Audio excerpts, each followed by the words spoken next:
bustling and animate societies of the world today are ironically and often compared to and illustrated through zombie movies. As though eating, breathing, and conceding our way through daily tasks and routines are carried out by lifeless bodily structures, animated flesh lacking consciousness, exhibiting a zombie state. The exterior appears alive, yet is dead inside, empty and insatiable. Is it merely a coincidence that we have been entertained by a string of zombie flicks and series for the past several years? Or could it all be part of a type of zeitgeist, a dark ethos with built-in principles that projects a certain human nature onto the world, an indirect message of the state of humanity, possibly a type of pathogen, a transmitted disease of the self, one's spirit or soul, causing an epidemic within humankind, a zombie apocalypse?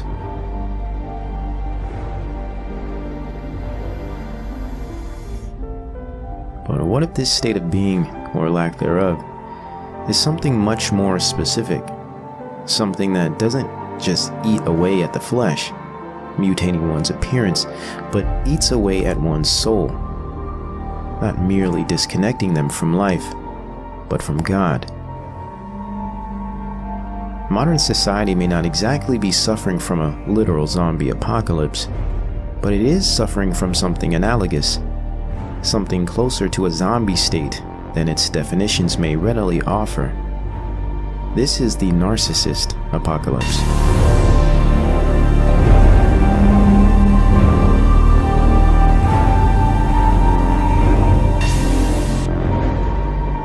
Narcissism is plaguing culture and mass society in a way like never before.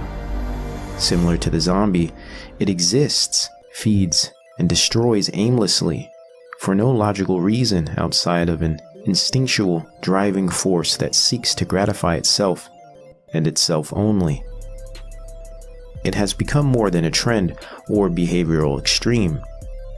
It is now a general fashion statement, a philosophy to life and living.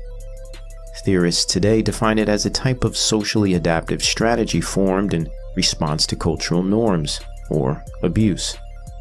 Moreover, narcissism has become a cultural pathology, the routine of a fake life, promoting a false self, a plastic and artificial world of redundant superficiality. Indeed, it can be found, recognized, and demonstrated in many facets of our society today. But for this specific installment, we will be focusing on a distinct subgroup, a diseased set of specimens infected by a deadly culture-borne pathogen of self-aggrandizement. Here we will assess, observe, and exemplify this current phenomenon. And let us delve into the process of the contemporary thought is narcissism, male thought or female thought. The narcissistic disposition remains a constant. First, let us properly define the narcissistic personality. Narcissism is generally described by a specific set of enduring and habitual behaviors, starting with a pervasive pattern of grandiosity and fantasy or behavior, pathological dishonesty and embellishment, a need for admiration, and a lack of empathy or regard for others. The grandiosity is demonstrated by an exaggerated and inflated sense of self-importance, believes that he or she is special and unique and can only be understood by or should associate with other special or high-status people. High status is usually defined by attractiveness, power, some coveted subjective quality, or wealth. They have a sense of entitlement or superiority and require excessive admiration and attention from others to regulate a fluctuating sense of self-worth. They are often, though it is usually concealed, deeply envious of others, ultimately dissatisfied with themselves, and believe that others are envious of them. And lastly, the narcissistic personality type is extremely shallow and lacks any true depth. This type shows an air of arrogance and superficiality, with haughty behaviors and attitudes. It should be no surprise to the viewer that this criterion sounds like a brisk skip through the tulips of 2019 American culture. Hence the commentary on the significance of a narcissistic apocalypse. For the sake of this installment, we will have to approach narcissism with a more focused and laser beam view, since it is such a massive and multifaceted disease, and the subject group of topic is unique unto itself. We will only have time to address a certain type of narcissism, and that is somatic narcissism.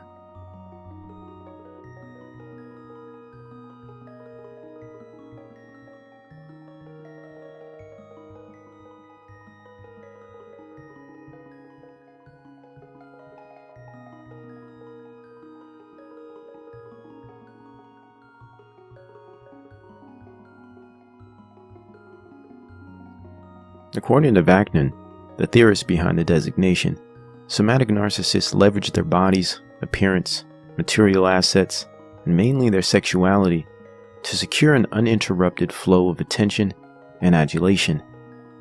We could look at this illness as a fertility goddess complex. Though men statistically exhibit pathological narcissism at a higher rate, as of recent, female narcissism has been on an alarming increase, especially due to the generational breakdown of the family causing increase in childhood abuse, as well as an overrepresentation of somatic narcissist types in entertainment and contemporary pop culture. Included with a full cultural takeover by social media platforms that have been scientifically proven to influence and cultivate narcissism, applications like Instagram and TikTok are of most influence currently. The emerging persona and histrionic identity of the IG thought is a great example of this. And the same behaviors, values, and messages are mirrored in a complementary fashion via mainstream and independent scene entertainment. The point being, somatic narcissism isn't merely a condition of the famous and disturbed, but it is now becoming a distinctive trait and attribute of the general public, and most importantly, the millennial and Z generations.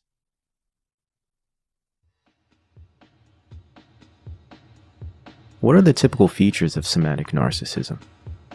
Though there is much overlap between men and women in expression of behavior traits, women seem to present more of a hypersexualized and seductive set of behaviors. More of what we would call histrionic traits seem to be present within somatic female thoughts.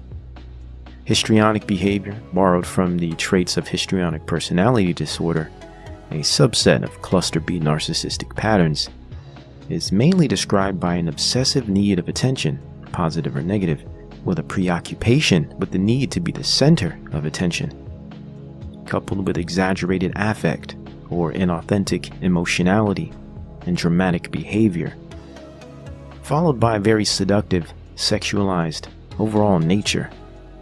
The attention and status achieved through sexual seduction is the oxygen that the histrionic breathes. Though histrionics can display themselves in unique ways, they often boil down to either introvert or extroverted presentations. A good example here would be the difference between Ariana Grande and Miley Cyrus. Both, through their public displays, appear to demonstrate textbook examples of histrionic somatic narcissistic features, but both exhibit rather opposing styles of histrionic presentation. We will go into how these types of behaviors develop, but for this presentation we will focus on pointing out signs, symbols, and cultural significance within somatic narcissism.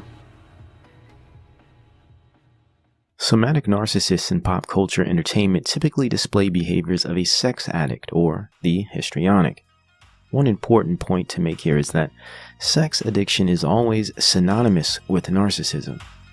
This goes with porn addiction and masturbatory fixations as well. These are all different signifiers of narcissistic illness.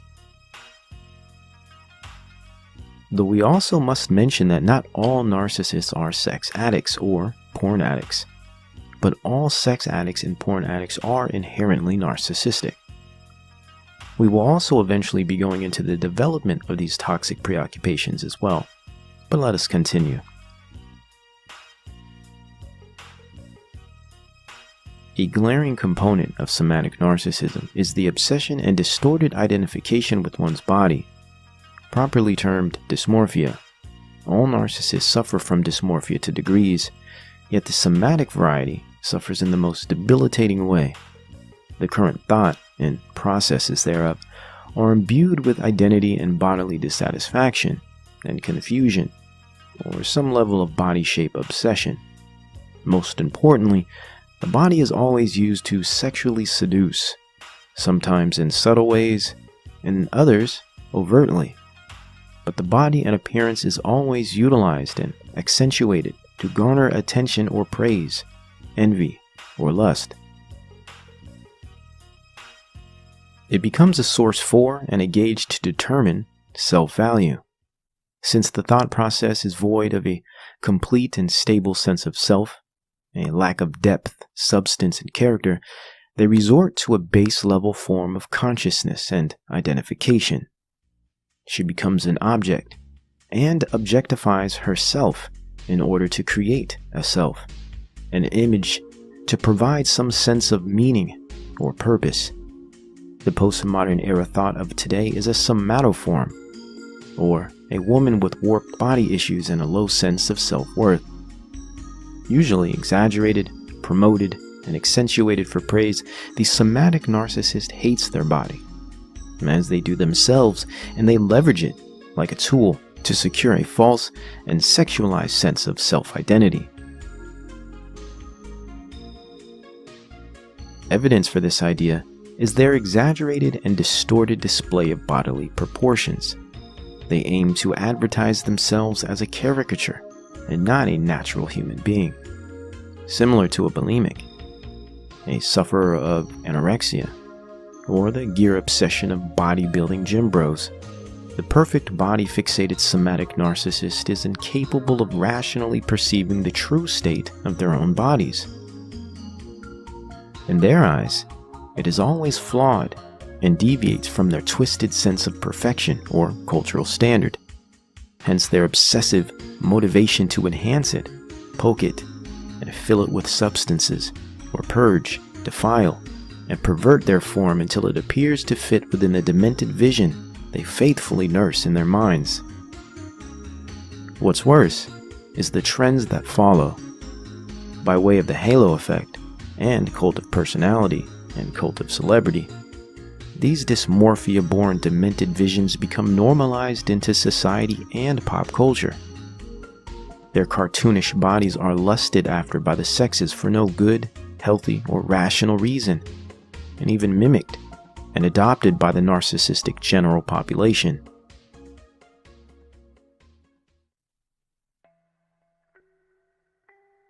Instagram has proven to maintain itself as the haven for mentally ill narcissistic somatoforms, offering up the perfect flesh marketplace for dopamine orgasms, a slot machine that doles out attention instead of coinage, a battleground for the false self, as we observe the thought process.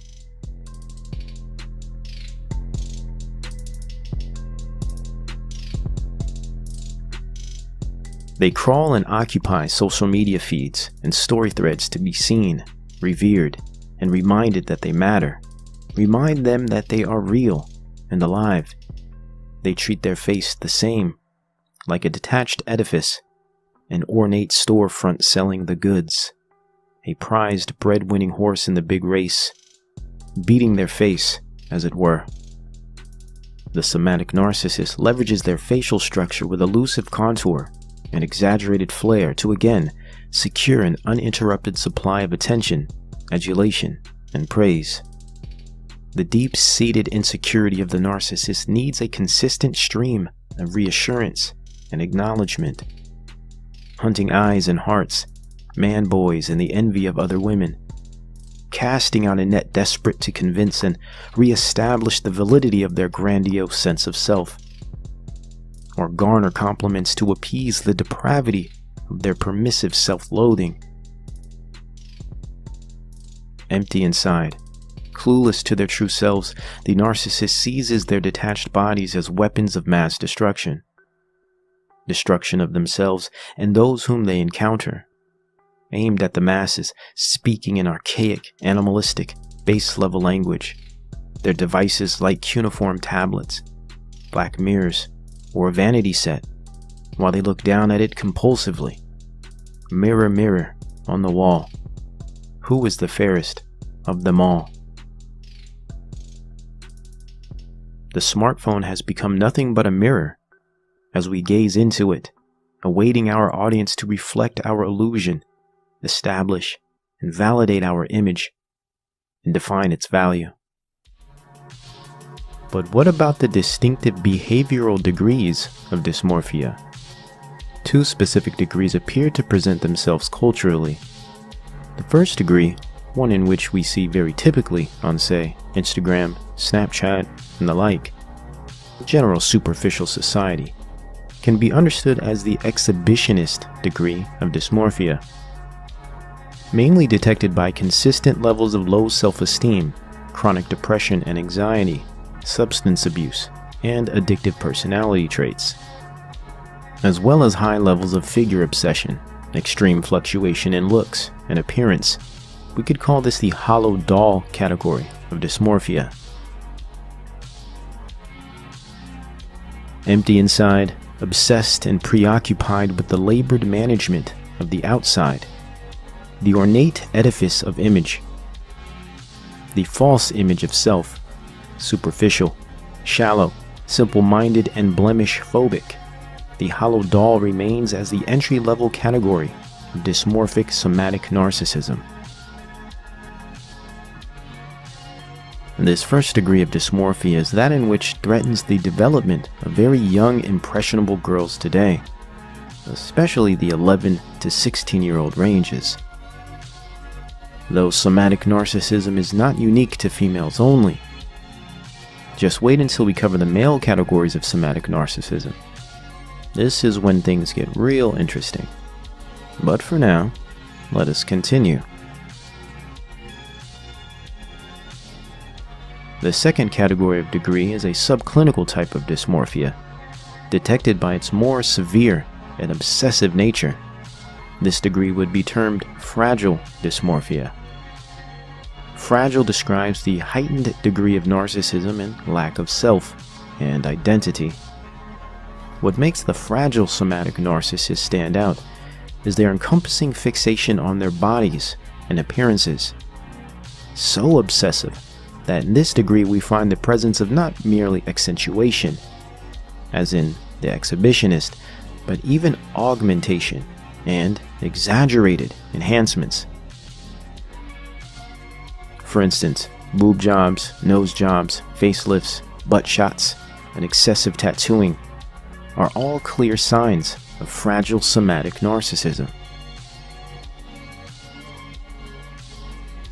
Usually following the exhibitionist stage, hereby investing in a diligent existence of body and image transformation, a life on stage, reshaping, remolding, and ever improving one's body and image to survive and feel real.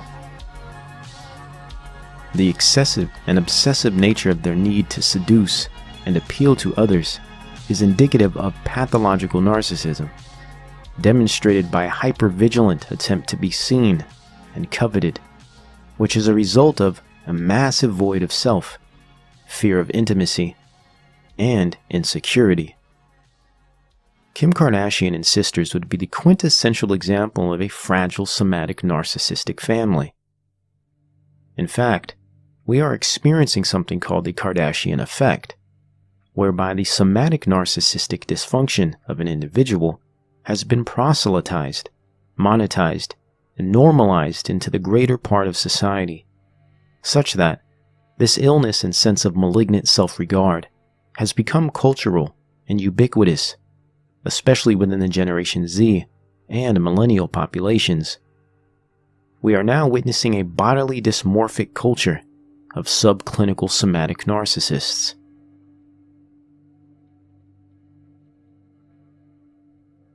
The Kardashian effect is demonstrated not only by its proselytizing fans and followers in the civilian world, but also through the factory-like production of dysmorphic clones in the entertainment world.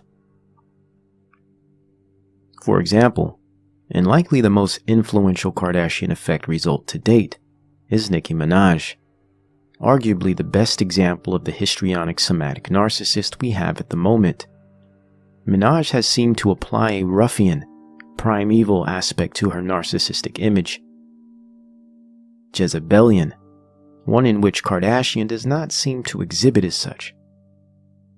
This aspect is that of the more masculine narcissistic type, domineering and aggressive image. Here we discover the bad when the woman's nature becomes inverted. Ladies aim to think and behave as psychopathic and toxic male sex addicts. We can consider the term bad, for instance, bad entailing immoral and deviant, antisocial even, yet contingent on the presence of the word entailing the spirit of a degenerate dog, lowly hound, mongrel, a mutt whore off the leash, in heat. Unfortunately, by way of Minaj and many others, male and female, the hip-hop industry has become a mass meme, a degenerate gene that seems to have spread psycho-spiritual illness throughout society in less than a few decades. Like a disease, or planted seed, came many clones that have reified Nicki's nature and spirit, modified her allure and presence, but overall have assisted in inculcating society with a culture reference and initiation into the grips of psycho-spiritual narcissism. Cardi B, Iggy Azalea, Amber Rose, Black China are some typical examples. And for a more recent set of clones, we find contemporary histrionic thoughts like Doja Cat, Sweetie, City Girls, and of course, Megan Thee Stallion. Dysmorphic somatic narcissism has been demonstrated within our culturally consistent wave of dysfunctional entertainers since possibly Madonna or Lil' Kim. And even prior, say Marilyn Monroe, Betty Page, Bridget Bardot, Josephine Baker, Mae West, Jean Harlow, and of course, Pam Grier. The list is long and varies figure to figure, yet the dysfunctions, possessions, and preoccupations are cyclical and all the same.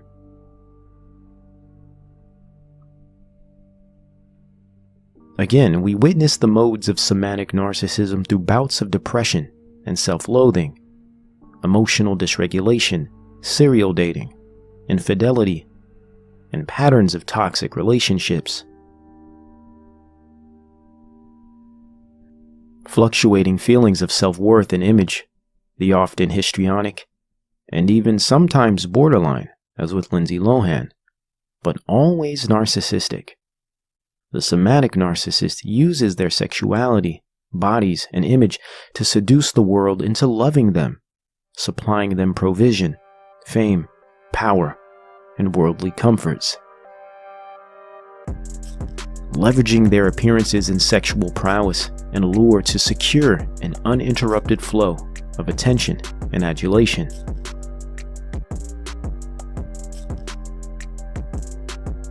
Arguably the most devastating and disconcerting category of entertainment somatic narcissism is that of pubescent somatic narcissism. Give me your wallet. Targeting young, impressionable children, the pubescent, pre and post, with sexually mature and adult-themed content. Today, we find a plethora of histrionic-type somatic narcissist artists that single-handedly shape and mold the next generations of young girls into their image. Bite-sized fertility goddesses posing as idols for the impressionable masses. As we mentioned earlier, Miley Cyrus and Ariana Grande currently occupy the most influential positions. But there are many other counterfeits and clones that have emerged from the damp and darkened woodworks. Somatic narcissism defines the character of modern female pop art and entertainment today. Dazed and confused, used and reused, addicts, and erratic. The industry admits, regurgitates, pumps out, and supplies tragic acts like Lana Del Rey, Bella Thorne, Noah Cyrus, Halsey, Demi Lovato, Kylie Jenner, Katy Perry, Blackpink, Little Mix, and even some of the less sexualized, eclectic, and more cerebral type, also known as covert narcissists. These types tend to be more clever, show more depth, and more insight. One will stumble upon acts like Billie Eilish, Melanie Martinez, Kehlani, and Janelle Monáe, to name a few. Yet the clones continue. Regardless of how you slice it, our industries are crawling with the same type of malignant narcissistic spirit. The same type of degenerate gene that is generationally replicated, yet mutates into more sophisticated and distorted forms. For a historical view, the pubescent somatic narcissist entertainer seems to find its origin in acts such as Britney Spears, an updated and sexualized Debbie Gibson turned Lolita. Narcissism as a psycho-spiritual disease is not something new or emergent. It is ancient and an innate feature of human experience. Philosophically, or theologically, some would even compare it to the nature and disposition of an evil or devil-like character, namely Satan, given its connection to self-worship, harmful intent, and deception. We must also mention that narcissism, albeit pervasive in one's personality and culturally ubiquitous, finds its behavioral origins in a multitude of areas. It is not merely born in a vacuum, or simply induced through a hypnotic tune or hallucinogenic party drug. Though these things can perpetuate predisposed narcissistic features, they do not pose as points of origin. Though narcissism is generally described as a developed response to childhood abuse, there is a genetic component of heritability that must be considered. Though scientific literature describes narcissistic traits as 20 to 54% genetically inherited, we can assess a specific study for reference. According to the Torgerson study of 2008 at the University of Oslo, 24% of narcissistic personality disorder traits were estimated to be inherited within the subject group. We must address the heritability of narcissism to counterbalance its developed capacity by way of abuse, as well as its learned capacities by way of culture. But when taking all in account, studies, history, and culture has demonstrated that, objectively, sustained abuse within childhood is the predominating factor behind narcissistic behavioral expression. Interestingly, and as a correlate, a great majority of somatoform celebs and entertainers come from broken homes and abusive childhoods, and suffer from many different types of addictions and drug abuse. With that being said, it would follow that those in the general population that are easily influenced by these artists and go as far to adopt and embody such behaviors very likely have a shared family and childhood past. Though the most one can do at this point is speculate on these ideas, the scientific literature, mental illness report rates, and our cultural debasement as an example seem to provide plenty of evidence to suggest these observations are accurate and affirmative. Possibly the epidemic and apocalypse we are undergoing is not regarding the death or undeath of one's body and mind, as in the state of a zombie. Better, we appear to be undergoing an epidemic of the self, the death of an authentic self, causing a disconnect from God, truth, and meaning, purpose. An existential dilemma of nihilism and hedonism, whereby the narcissist thrives most. A neoliberal dystopia, prideful, entitled, and exploitative. leaving a mass of bloated avatars jousting for attention and power, whilst utilizing sexuality, their bodies, money, and delusion as a weapon, as their god. So a general example, these characteristics are typical of cluster B behavior, so mainly histrionic, narcissistic, borderline presentations. Their instability of self-image, instability of self-worth, make them especially prone to misjudge their bodies. Okay, so this is why we see them so preoccupied and obsessed with their appearance, because their self-worth, their self-image is unstable, so they're prone to constantly judging themselves, sometimes positively, like they may think they look good when they really look horrible, or negatively, they may look fine. They might look absolutely fine and they think they're ugly. They think they're fat, but they look totally okay. They look healthy, right? But to them, they're just like, no, something's wrong with me. So this is this whole idea that somatics suffer. It's always about the body, right? It's always about something's wrong with my appearance. Something's wrong with my shape. A general example is the somatic presumes themselves to be sexually irresistible. Here we're more speaking towards the histrionic type, the hypersexualized, like Kim Kardashian, right? A person that puts out sex tapes, you know, a person that has a long history of serial dating, a person that is literally a type of cultural prostitute. Great example of a somatic type. Not to mention she does the plastic surgery, she has all the body dysmorphia.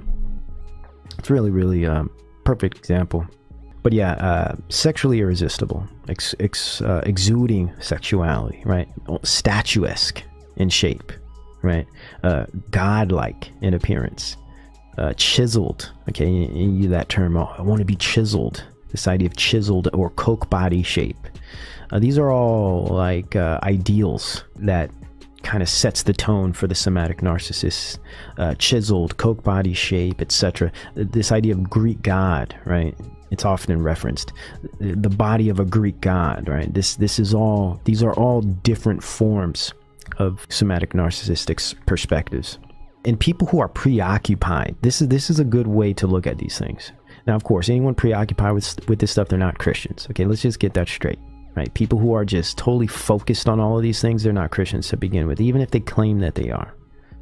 Okay, because this is flesh consciousness we're talking about here. All of this stuff is flesh consciousness. Right? It has nothing to do with the truth. It has nothing to do with the Most High God. It has nothing to do with Christ. It's all about achieving your own satisfaction, your obsession, your preoccupation with flesh. Anybody that's into this, anybody that's obsessed with being chiseled and Coke body or is constantly referencing these things, or is only attracted to certain types, or has some rubric for what beauty is. These are all different representations of somatic narcissism. Very easy to see. They dedicate immense time and effort and money, mind you. Okay, these people put a lot of money into this stuff. Okay, time, effort, money in altering their bodies just for the achievement of attention. Gym bros and bimbos, these are great examples of somatic narcissists. You go to the gym, you see all these, there's this archetype now, the gym bro, right? That's a perfect example of a somatic narcissist. And bimbos, these kind of bimbo type, very superficial, very stereotypical. The Stacys and the Chads. The Stacys and the Chads are great examples of somatic narcissists. And it's interesting how these characters, these archetypes, organically come about out of culture. The Stacys, the Chads, the incels, they've organically come out of culture. It's not like someone wrote this stuff. This is real reaction to society and the fallen nature of man. It's a real reaction, and it's fascinating to me how when they create these organic ideas, they perfectly equate to things like somatic narcissism, things like cerebral narcissism, things like spiritual possession. They perfectly align. They're just parallel with all of this stuff. It's really interesting. Yeah, they're masters of seduction. Okay, these people are masters of seduction. They're masters of sexual seduction, mainly. And even they'll seduce you with their belongings. They'll seduce you with their cars. They'll seduce you with their brand names, right? They'll find some way to seduce you. It's all about seduction. It's about seducing you into giving them that attention. Very animalistic, predatorial, pathological, right? That's what they're about. Sex, attention, and the envy of others is a form of currency to them. Okay, it's even worth more than real currency. That's why they spend all their money on it. Money's nothing to them. They want the attention. They want the effect. They want the reaction. They want to see you walking with that $5,000 bag or that, you know, those exclusive Gucci shoes or whatever, right? They want to feed on it. They want to make you envious. See, the narcissist wants to make you jealous. The narcissist thrives on you envying them because they hate themselves. And the interesting thing about narcissism is that they play this game like they're so independent and they're so strong and they're so brave. We understand that's a facade. But what's deeper is these types are actually codependents. The narcissist of all types. Doesn't matter what type, introverted, extroverted, vulnerable, grandiose, they're all codependent. They rely on your attention. They rely on your perspective of them. They rely on how you perceive them. Without you, they disappear. It's fascinating. They're compulsive consumers of compliments, of praise, and of attention. Cars, clothing, lavish, party life, luxury, lifestyles of the rich and famous. I mean, do you guys remember this show? I mean, it really popularized the idea of being rich and famous and being cool, and everyone wants to be like you. And then you add in the beauty. Really, really interesting how they were pushing this kind of stuff long time ago. It breeds the ideals, it breeds the worldview into the rest of society. So that's what's dangerous about promoting narcissism, is some people are predisposed to narcissistic behaviors based on their upbringing. A great majority of people are, to some degree, predisposed to some of these behaviors. Now, when they're brought up in a culture that just embodies all of these behaviors, promotes all of this stuff, they're susceptible to it and they fall into it, and they become stuck in the flesh, depressed, anxious, suicidal ideation, all of these things, right? Hollywood, the music industry, pretty much thrive on somatic narcissism. That's why I think it's important to even mention it, because our entertainment industries thrive on this specific type of narcissism. Online, especially YouTube, is brimming with somatic narcissists. And then you look at the IG models, Instagram, brimming with somatic narcissists. And the beauty industry, okay, the makeup and body modification industry. You know, now you got guys involved with this. It's like they live their life to paint their face.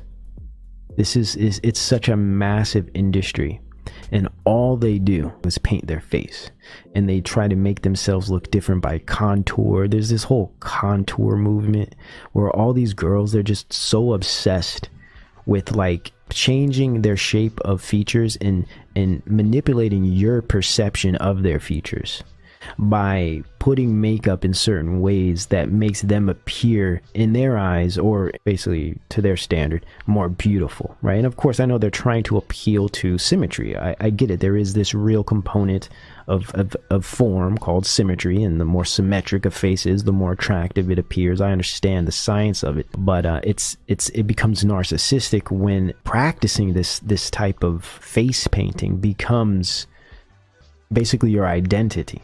Right? It becomes a part of your self-esteem. It's now, every girl that wears makeup is not a narcissist. I'm not saying this, but what I'm saying is when you get into the depths of some of this, it's highly narcissistic, especially the Instagram models and the YouTube makeup artists and these makeup gurus and stuff. Really, really wild stuff, especially when you get the guys involved with this, these men, these boys, these whatever they are. They're highly, highly possessed. They suffer from serious illnesses, and somatic narcissism is the perfect type of narcissism that they struggle from. The specific type. It's very sensory focused, very body, appearance, flesh focused.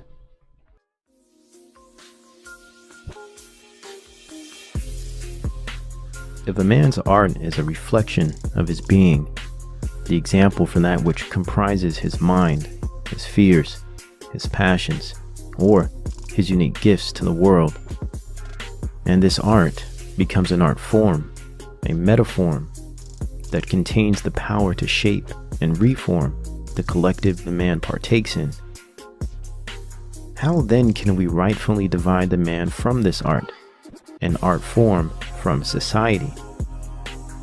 How can we parse out this seemingly symbiotic ecosystem of art and man, art form and culture? Has the art become the society?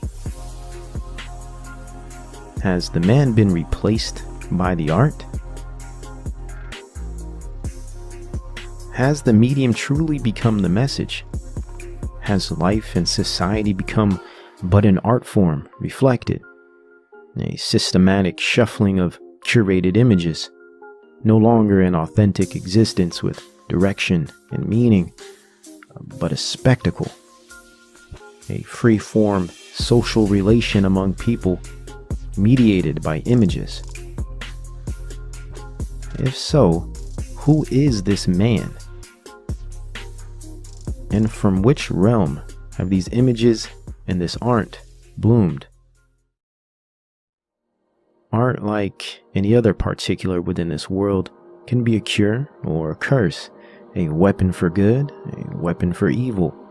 Given this, one should always assess the creator, the craftsman, and his message, his foundation of most importance, because his base stabilizes that which he builds. If art form has become the house we now live in, let us be sure its foundation is secure and whole. But what we also discover is that the wickedness of man is great in the earth, and every imagination of the thoughts of his heart is only depraved continually. Is this the same man behind this said art form? This medium conjoined to its spurious message? Should we not be weary of such a possibility? Is there not cause for concern? Has this art form finally presented the alchemic marriage, the non-binary fusion of above and below, the Dionysian bathhouse of baptism? Has Tatiana and Thotimus re-established the pantheon of this world and rejuvenated the loins of its proles? What say you, Thotimus? And what role do you play? What's fascinating about postmodern pop culture today is its unbridled ignorance and naive sense of even its most tacit and obvious representations. Thought culture, for instance, or the consensus on slang terminology, its meanings and taxonomy, and all the patterned behavioral archetypes that follow. They have no real conception of what they believe in, essentially. They have no clear understanding of their own behaviors, wants, and primitive desires. Like feral animals, they frolic and spew. Like wind-up toys or battery-powered trinkets, they click and clack about, sputtering a broken language they create as they go, or learn as they attend to their culture, taken by the whims of emotion and libido. Here the clueless and rabid masses construct a disembodied and brave new world.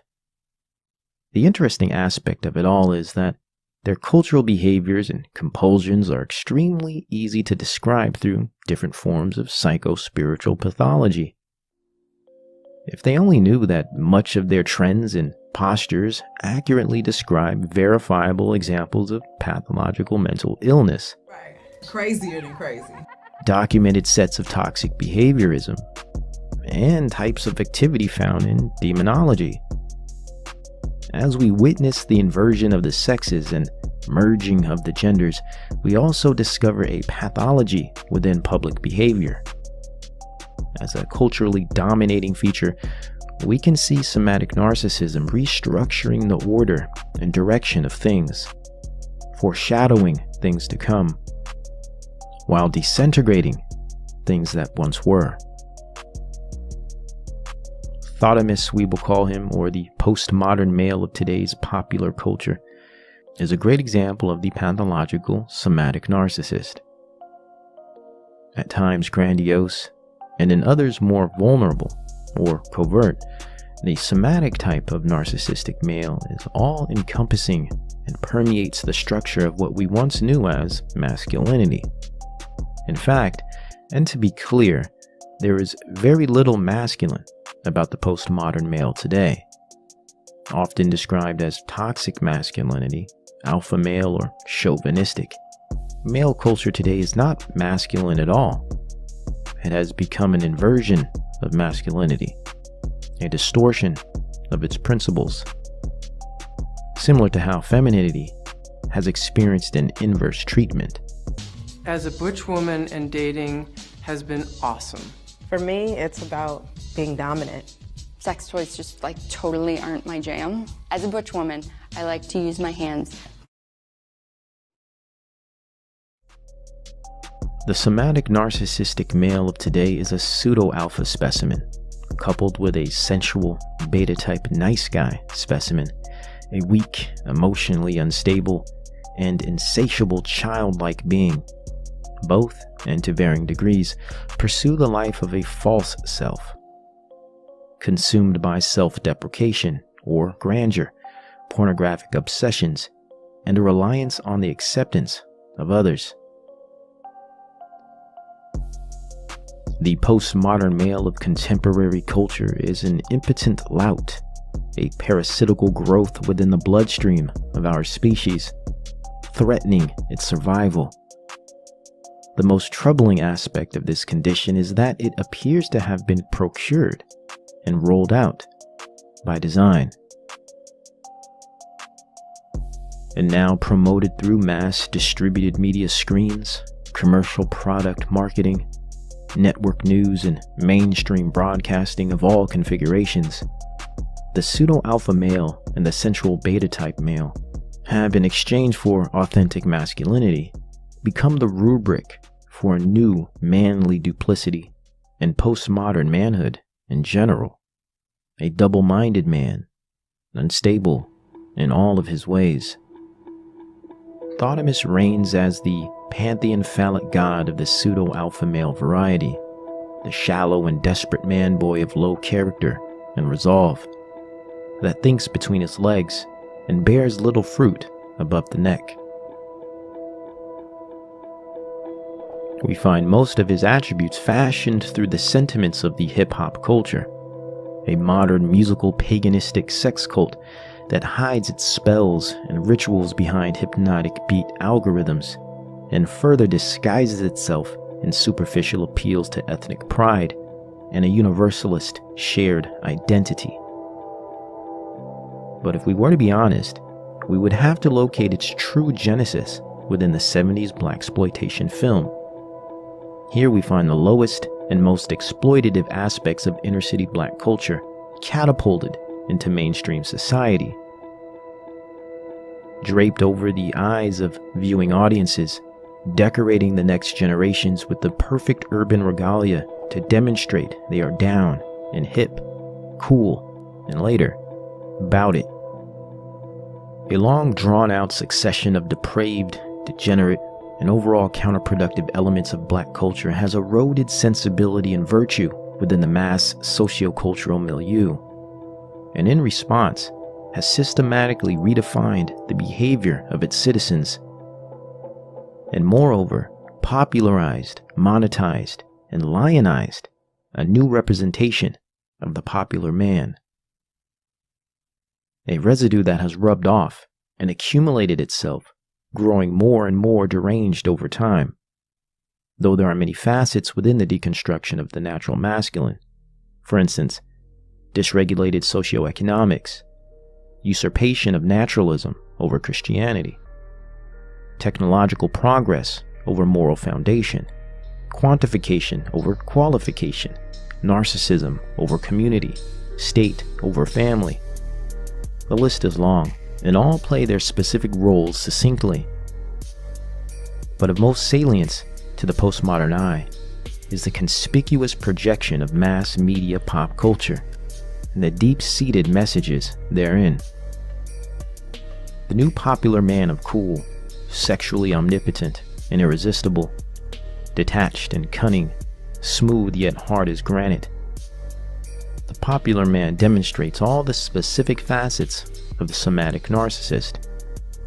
An alpha male minus all of its virtue and character, rendering him a pseudo-version, plastic, tacky, and glib.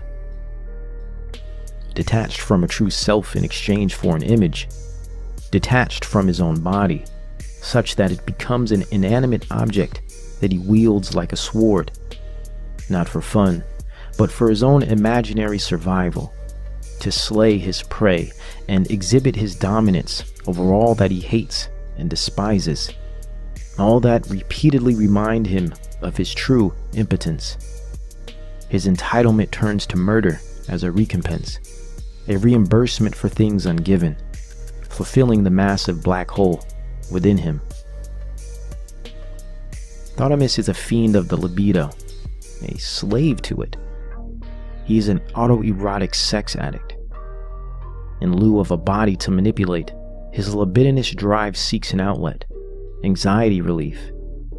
So he turns to pornographic imagery and manual self-gratification.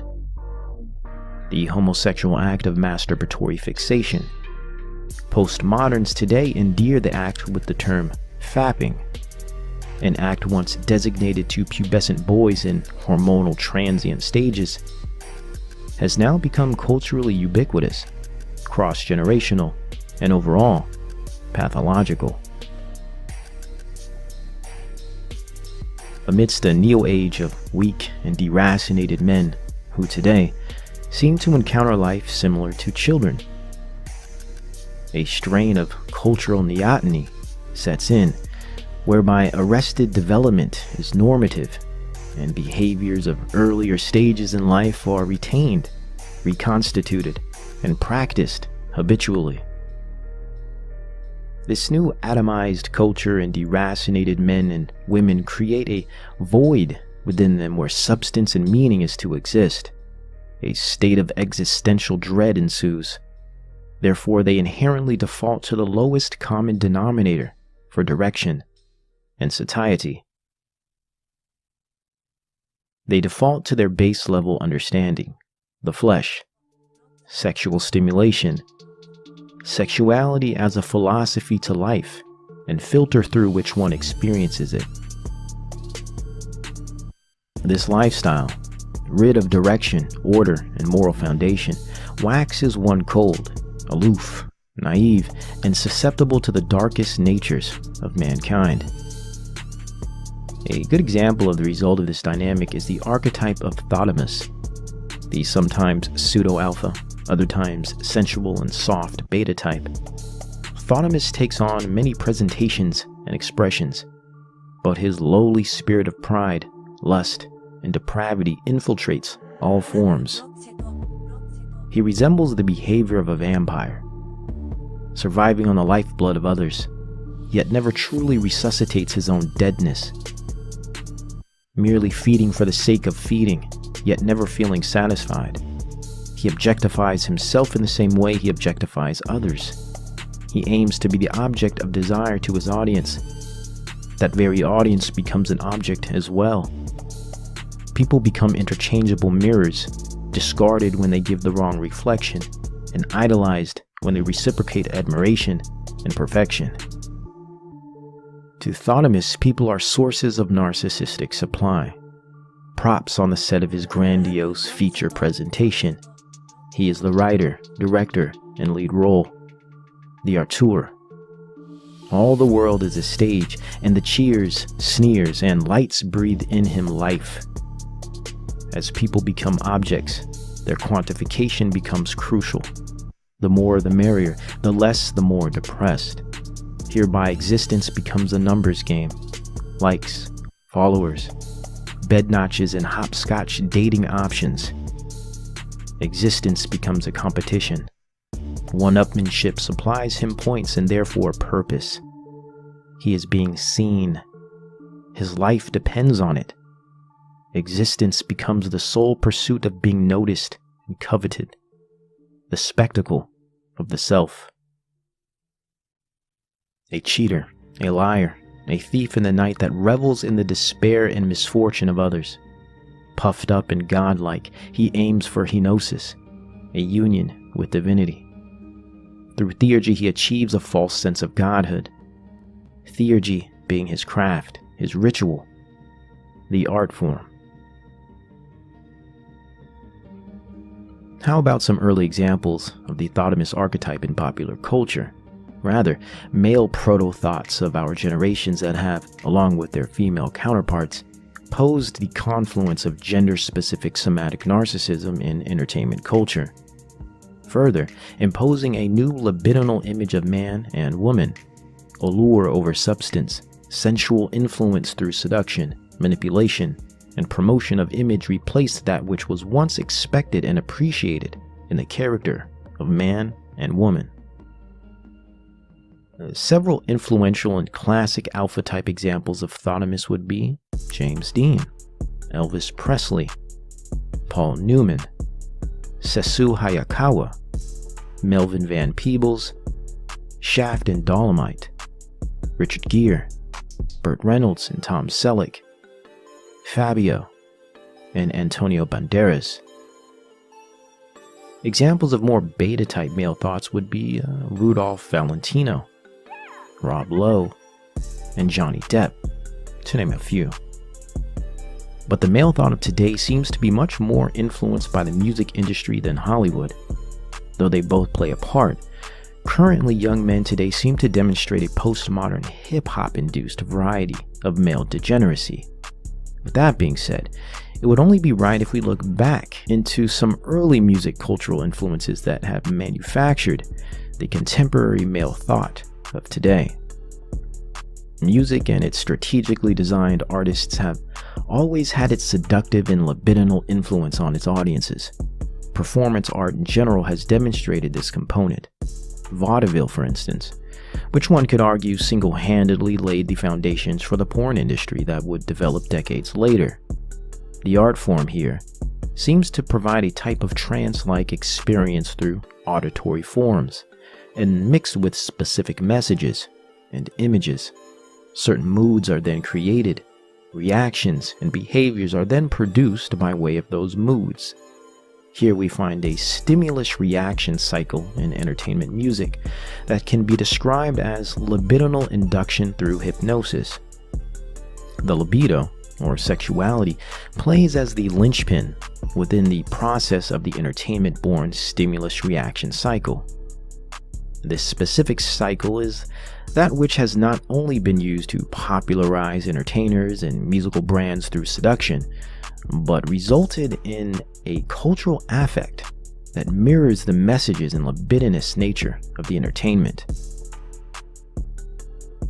Simply put, degenerate music has exacerbated degeneracy in culture by reinforcing its affect through repetitive exposure. And not just repetitive exposure alone, but repetitive exposure across demographics through cross-generational indoctrination. A little something for mom and dad, grandpa, grandma, and a little more for the kids. Many movements have utilized this hypnotic cycle for influence culturally, with libidinal influence being the standard mode of attention. Let us point out some high points of indoctrination historically. The modern thoughtomist of the hip-hop variety has a rich historical development.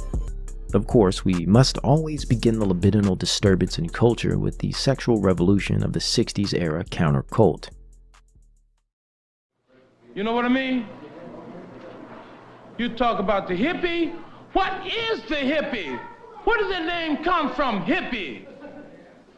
Why don't you talk about the younger generation, the people who are changing? Why don't you talk about the people who know what's happening? and don't agree with the old line of thinking. Why don't you talk about the people who believe in brotherly love and nothing else, and prove it every day on Haight-Ashbury?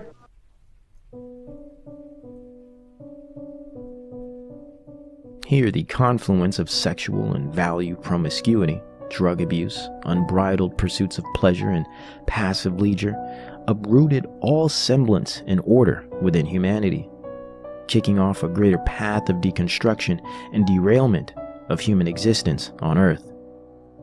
Starting with attacking the libido, human direction and human potential was seized rather easily and placed on a track of a single mode. An obsession and preoccupation with sexual stimulation of the loins and drug-induced activity within the brain replaced all of which comprised God's creation. A new aimless direction, a new intangible purpose. The Jezebelian spirit of Tatiana and Ahabian or Dionysian spirit of Thotimus was thoroughly rampant throughout the earth.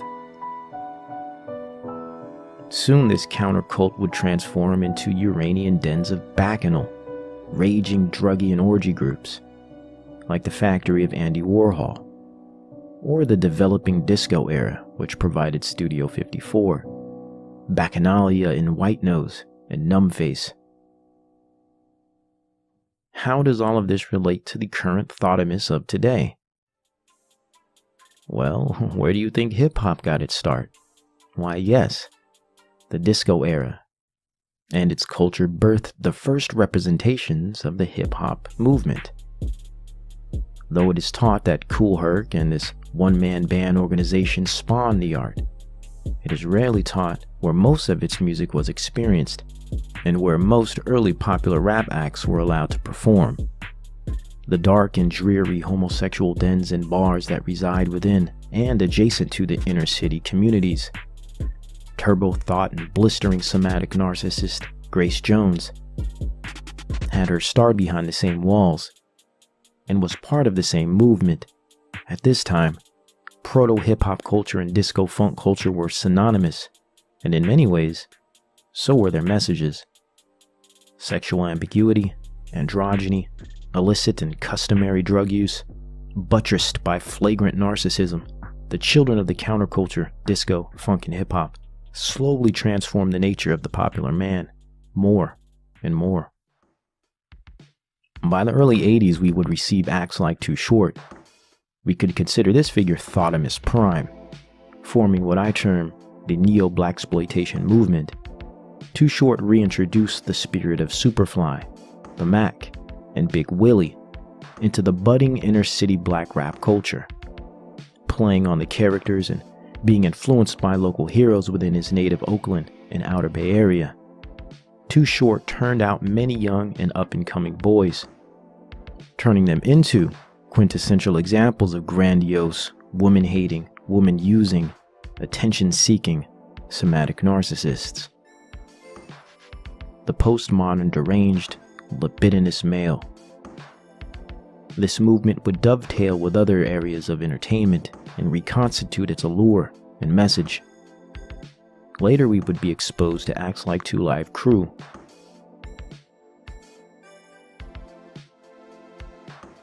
Naughty by Nature, Snoop Dogg, and many, many others that passed on the somatic tradition of Thotimus to younger and next generation boys. With a strong emphasis on glorified violence and pride, hyper-narcissism and sexual omnipotence, the popular male has undergone much manipulation and transformation by way of hip-hop culture. It has bled into all facets of popular culture in general, and takes on a symbolic role in all regions of entertainment. Cross-generational and non-discriminatory, hip-hop culture has demonstrated itself to be a mass meme, an egregore of degenerate measure, lurking, feeding, transmuting, and distorting culture from a position of now omnipresence. Hence the debilitation of the modern man to postmodern man, masculine male to feminized man-child, sex-obsessed, drug-addicted, bird-brained proletariat. The simple question may come down to, generally speaking then, what is a thought? Let's first start by taking the general population consensus. According to the Urban Dictionary, thought means a hoe or a harlot.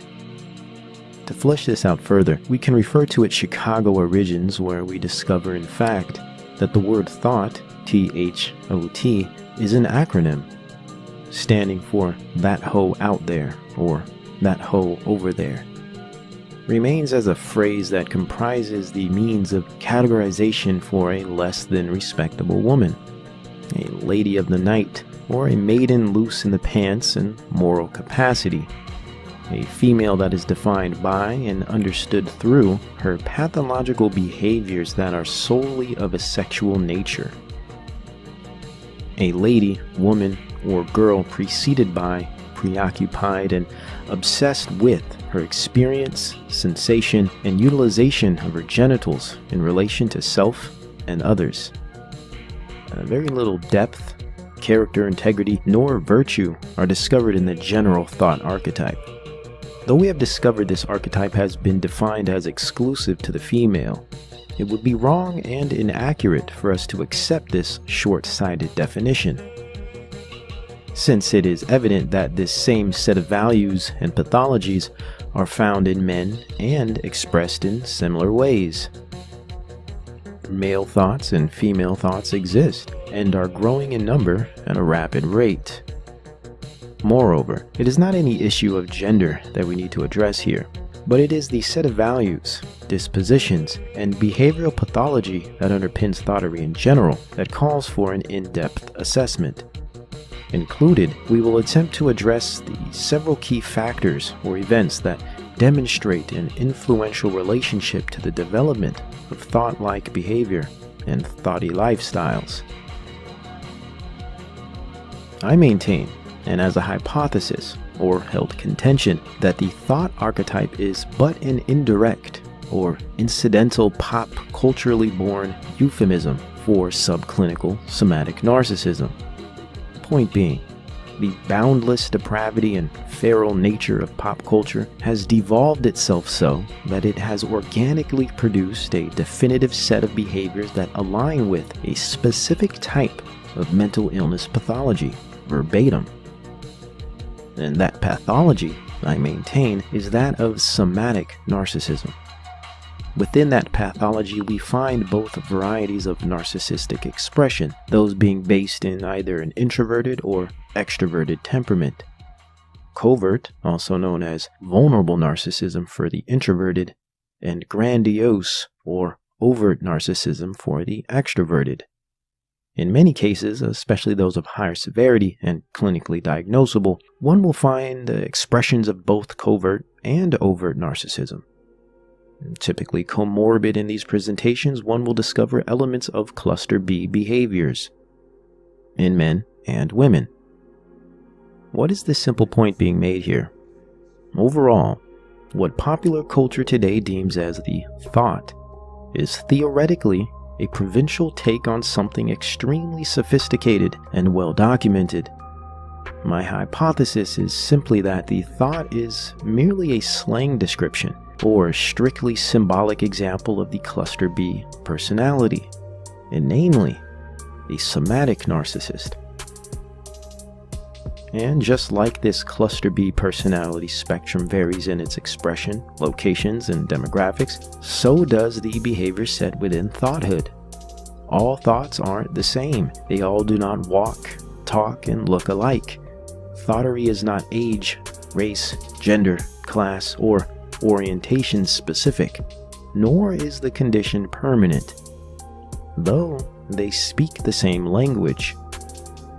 There exists a shared libidinal disposition, a shared language rooted in the dissonance of hypervanity and esteem deficiency, self-aggrandizement or self-loathing, grounded in the preoccupation and misconception of one's core self and authentic feelings. And from the thought archetype as an example, this dissonant identity and libidinal disposition is observably demonstrated via the symptoms of somatic narcissism. If a thought is merely a hoe or a harlot, then we must extrapolate from those terms all of which they describe. And that which they describe are much more than things exclusive to the female or even to the basic act of sexual intercourse. How did that whore become a whore? How did she develop such a propensity for self-loathing and masochism? From where did she learn these behaviors, or from what have these behaviors sprung? And from whom did she ascertain her values, or lack thereof? Meaning, a whore is not just a woman, or a woman that has promiscuous sex. She is a person, a creation of God, with a history, an experience in life that has led her to her present destination and disposition. Included, a man as well plays a part as a whoremonger, a womanizer, or sexual fiend described in the archetype of Thotimus. Also a person, a creation of God, with a history, and an experience in life that has led him to his present destination and disposition. We understand the nature of narcissism within the thought, but what about its nurture? The environmental influence that plays a key role in developing the thought behavior. Is a thought as simple as pop culture attempts to describe it? A hoe? A promiscuous woman? When I got on stage, their reaction when I walked on stage and I took my top off, it was that reaction. I live for that every day. That reaction, I live for that every day. It seems this premature and lacking explanation boils thoughtery down to unrestrained and habitual knocking of boots. But this all does not simply stop at rootless and animalistic sexual depravity, but it entails motives to that depravity, antecedents of that hypersexual behavior, experiential points of reference throughout one's life that contributes to them, like abuse and trauma, socioeconomic foundations that also pile on influence, whether indigence or affluence. There are also family and value constructs, and of course there is the identity and the inconsistent or patchy development of the self. All of these variables combined formulate the makeup of one given to the ways of thoughtery, the true composition of the harlot and whoremonger, the rubric to thoughthood by ways of Thotimus and Thotiana, the narcissistic personality in pop terminological form. People do not just become thoughts overnight. There appears to be a multifaceted combination of many variables and events that lead one to this condition. Many different areas seem to disrupt or break down one's ability to properly develop and understand themselves, as well as accurately perceive themselves in relation to others. Included is the disruption or breakdown of their capacity to accurately understand the world around them. These disruptive areas mainly consist of trials, experiences, and events created within our given environments. How about some examples of these events or experiences? An event would be one that relates to our immediate familial setting or dynamic of upbringing, our social group, culture, institutions and industries, and epistemology, or our collective basis for general knowledge.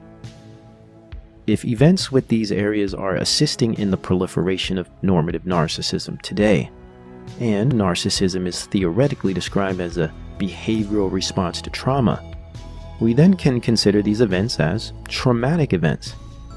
Events in which we experience that are traumatic to the point of inducing a narcissistic reaction. How so? Through a trauma that is experienced over time, reactionary pathologies are formed in response. According to the research literature, narcissism appears to be one of those natural human tendencies to protect oneself from abusive experiences, and through repetition and the systematization of these reactive tendencies, a pathology or behavioral pattern can develop. When observing the systematic exposure of these abusive experiences in society, followed by the observable narcissistic reactions to them, we can theorize, based on an observable correlation, that these events are contributing to the current condition of the public mind. Then further, through socio-cultural influence, these tendencies are often rewarded, reciprocated, promoted, and appropriated within the given environment, whereby narcissism becomes a trend, a praised attribute, and mirrored behavioral set amongst peers. Therefore, creating and resulting in a cultural cycle of pathological narcissism, one that is observable and available for study and analysis. Let us go over several of these events and areas of social experience that seem to facilitate this culture-born condition. A key sustained traumatic event that facilitates the development of pathological narcissism is familial abuse and the influence of family dynamics, mainly forms of sexual, physical, or emotional abuse, coddling, and neglect as well. We must make the distinction between NPD and clinically disordered families from subclinical or non-diagnosable yet highly narcissistic family environments. A narcissistic family is not always led by sufferers of full-on mental disorders, hence the subclinical designation, but can readily display highly narcissistic behavior. Behaviors that transfer debilitating abuse to their children, therefore stunting their self-development and diminishing their ability to become healthy and stable adults. This type of subclinical, non-diagnosable narcissistic family has been extremely common in the 20th and 21st centuries and passes on its traits and behaviors generation to generation. CPTSD, or complex post-traumatic stress disorder, is currently the agreed upon condition for disturbed, troubled, or struggling children and adults who were raised in these types of families. Children and adults who are perceived to be affected by this condition are said to suffer from immutable low self-esteem, inability to sustain intimacy, and or blocked paths to self-understanding, grouped with chronic depression, anxiety and indecisiveness, addictive personalities, high impulsivity, and desperate needs of approval and validation. They typically suffer from impulsive and erratic relationships with what is termed the Big Three, one being the base triad, sex, drugs, and alcohol, two being food, and three, money or spending. Their proclivity to addictive personalities in general will detail a multitude of fixations that do not always adhere to the so-called Big Three. For instance, fixations like video game addiction, hypochondria, and obsessive-compulsive behaviors are very common as well. So what is a non-diagnosable or subclinical narcissistic family? And what makes it stand out from diagnosable narcissistic personality disorder traits? Well, to keep this simple, we can detect the presence of a narcissistic family by specific, staunch, pervasive, and enduring traits that are present. Regardless of the presence or absence of overtly identifiable narcissistic abuse like physical or sexual, an underlying rule within the narcissistic home prevails as a standard and rubric to child rearing and family structure. This underlying, unspoken rule and enduring trait is that the needs of the parent system, or parents in general, take precedence over the needs of the children. The needs of the children are not only secondary to those of the parent, but are often seriously problematic or burdensome to the parent or parents. For instance, the emotional, financial, or social problems of the parent will take precedence over the emotional, physical, or instructional needs of the child. The preoccupied and self-obsessed parent never seems to have the time, concentration, or emotional capacity to authentically engage with the child's needs. Furthermore, the responsibility of needs fulfillment shifts from the parent to the child. The child is then forced to ignore their own needs and confusions in reaction to them noticing the parent's needs and issues are more important and granted true attention and energy instead. Here the child learns to play the role of the mirror or the reflection of the parent and internalizes a reactive identity opposed to a proactive one. The child's identity is rooted in an approval-based behavior and dependent on his acceptable reactions to the parent's ego needs and desires to assist the parent in maintaining a good mood, social role, or stable identity, whilst swallowing, burying, or sublimating their own true self. From this point forward, the child is barred from developing a stable identity of their own and develops a false sense of self as a sacrifice and ransom for the broken self of the parent. In this dynamic, the child either becomes parentified or parents the parent, and or neglected, shunned, or conversely, put on an unrealistic pedestal, becoming a type of trophy or prize, an objectified hood ornament of the family automobile. Hereby, the child is rendered to an object and extension of the parent system, a mirror reflection of the parent's worldview, the mini-me in mommy's pumps. She is more of a doll than a daughter. He is daddy's victory over old losses. He is more of a vicarious avatar than a son, a required pendant for the parent's identity, a checks and balancing system for their ego, a pillar and footstool for their own esteem, or in some cases a rub and pain, a taxing burden on their ambitions and selfish preoccupations. Sweetheart, look, why do you think I carry your baby picture in my wallet? That's not me, Dad. That's the picture that came with the wallet. Hey, when I bought this wallet... Simply put, narcissistic families are more concerned with appearing or feeling like good parents than actually practicing good parenting. They are more preoccupied with the discomforts of life while parenting than genuinely concerned with their duty of shaping proper development during childhood. Or they inherently never wanted to be parents in the first place and simply tolerate their children as they do the weather, traffic, or migraine headaches, as strenuous, unavoidable, stumbling blocks of life, or tokens, precious metals with ameliorating powers that make one's loathed life worth living.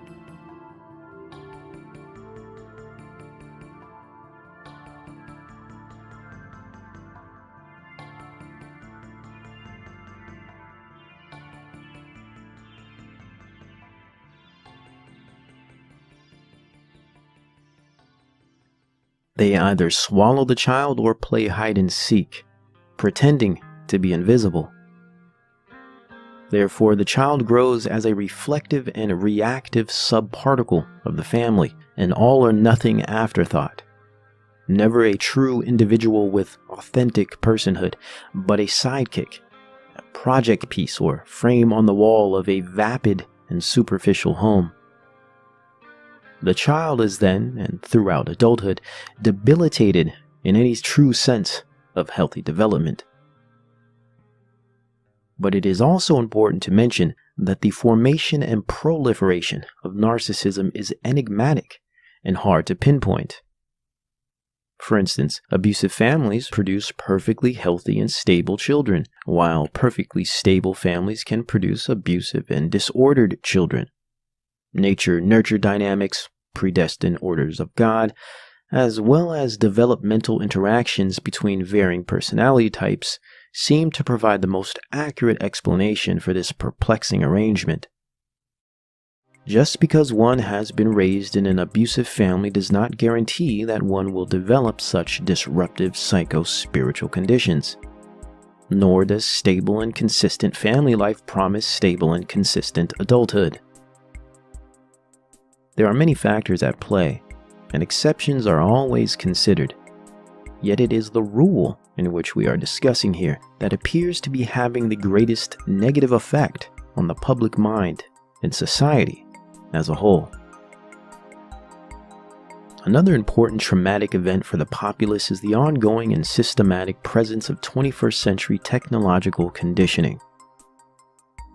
Corporate state interest funding and globalist fashioned oligarchy form a structural technopoly, a digital gated system that shapes behavior and modifies the public domain en route to meet technopolic needs via software, resulting in austerity, collective utilitarianism, scientism and humanism, infoglut and dopamine marketing, accompanied by neoliberal groupthink and alternative lifestyles, and buttressed by consumer-based living. Society, mankind, and the earth is mechanized and atomized, deracinated, and uprooted. Examples of this technopoly framework is discovered through the likes of intrusive and conditioning-based smart technology, social and economic AI management systems, and algorithmic societal maintenance and industry management. Here we discover an event that, similar to how the narcissistic family renders the child to an object, technocratic narcissism renders the human being to a piece of software, quantifiable numbers and symbols. Here we get the idea of Schaeffer's concept of the particulars, or Ellul's concept of the means, where man no longer knows his ends and becomes the means for which have no direction, an object or means for the fantastical and dystopian ends of the state. Man becomes a food, a cog, a parasitic flesh bag of cells only interested in feeding, empty and lost, blind and aimless. All for them from here, the proles and eaters. All that is left is desire, novelty, leisure, and time.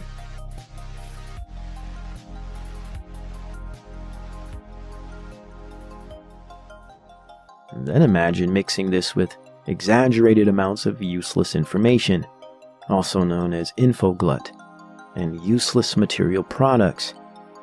Endless opportunities to escape into fantasy worlds, simulations, nihilistic virtual communities, and avatar saloons.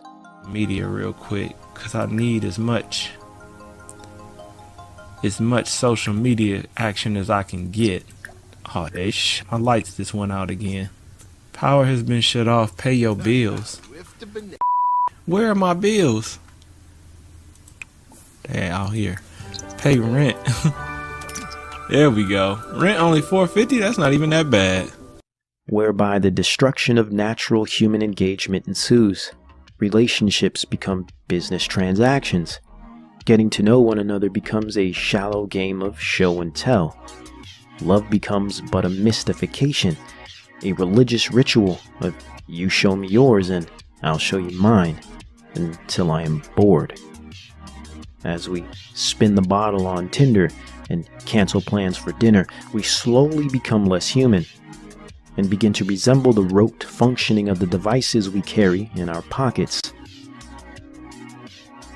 Tending to our vices and compulsions, changing the images of man as our endless feeds supersede our deepest needs. A society that no longer reads, but can bleed bandwidth and type for hours a day with only their thumbs. Imagine a world where all of this exists, in concert, in ballroom dance attire, taking to the wind in full spin and embrace. Well, you get the prelude to the year 2020, the perfect environment for the dehumanization of God's glorious creation. Therefore, honoring the prince of this world and air, finally proliferating the malignant narcissistic personality throughout the earth.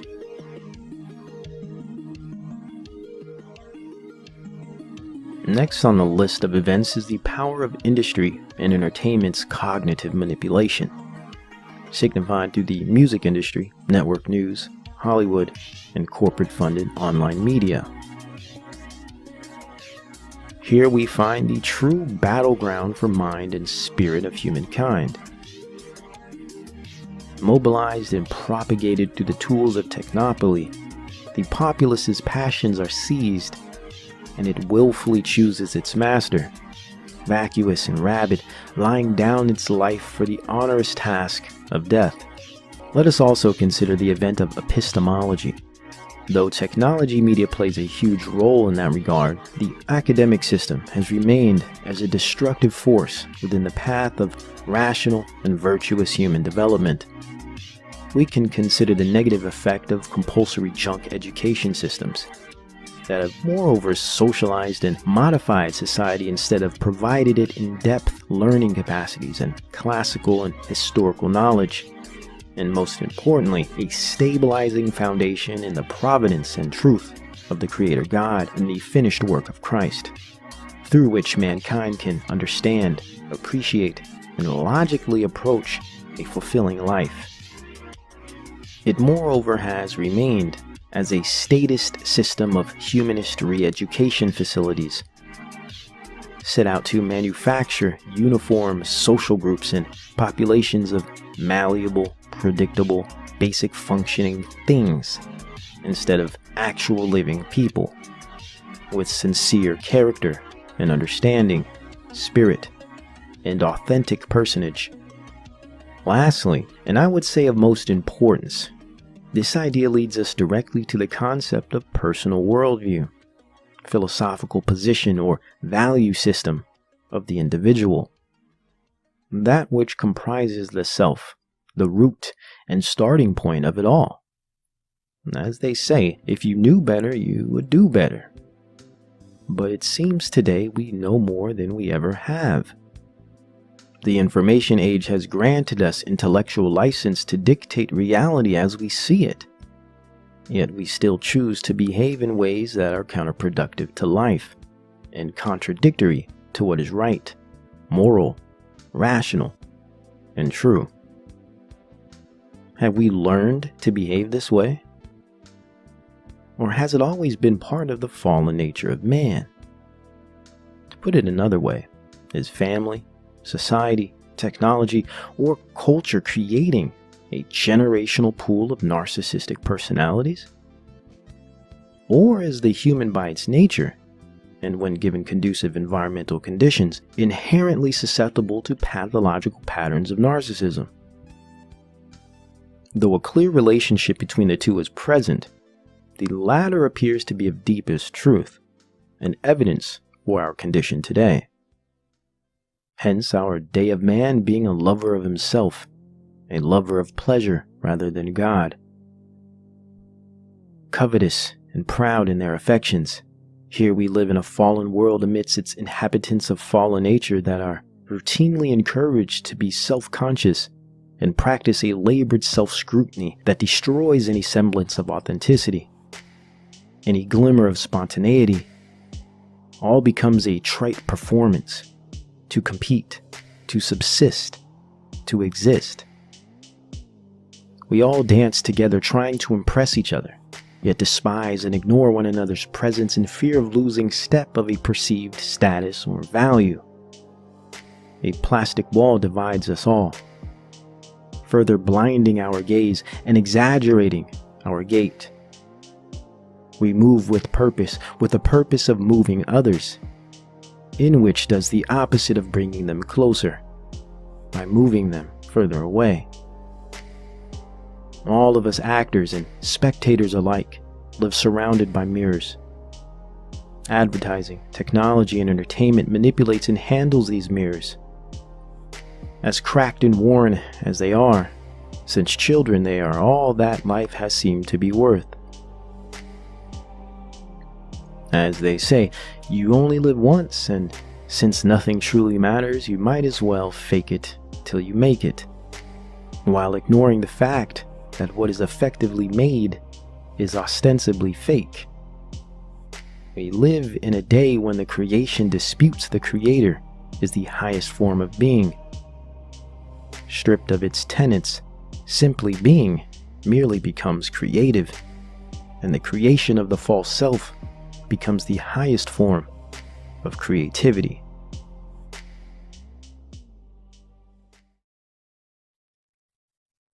So why the focus on thoughtery? Why the thought analysis? Isn't this whole idea of the thought juvenile and just an expected product of the present generation's youth culture. Well, I would describe this perspective as not only avoidantly dismissive, but ignorant, mainly by ignoring the many signs and symbols that this thought archetype has provided us as a type of window to the current social and spiritual state. I see the thought archetype as something much more than just some silly new trend presented by the kids. There's always been trends. Every generation has their version. But this one's a bit different. And actually, it demonstrates a deep falling away of society that differentiates itself from others in the past, or the popularizing and normalizing of the nature that promotes that falling away. And what differentiates it, I would say mainly we could put on the shoulders of technology. We've always been fallen, we've always been creating negative and detrimental culture, but through this new type of technology, the spreading or reconstitution of this type of culture is increased. The archetype basically points a finger at something bigger, right? I think this is pointing a finger at something much bigger, like mental illness or lack of spiritual awareness, lack of self-awareness, and emotional, sexual, as well as identity dysfunction. Moreover, an all-encompassing trend of these things. This thought culture seems to demonstrate the concert of these things. Furthermore, I see this somewhat isolated, debased, and absurd national trend as a symbolic example of a deeper international epidemic.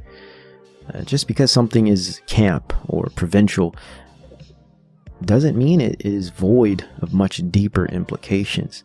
Superficial and novel things in many cases can describe much more than their surfaces present when uncovered or analyzed with honest intellectual curiosity.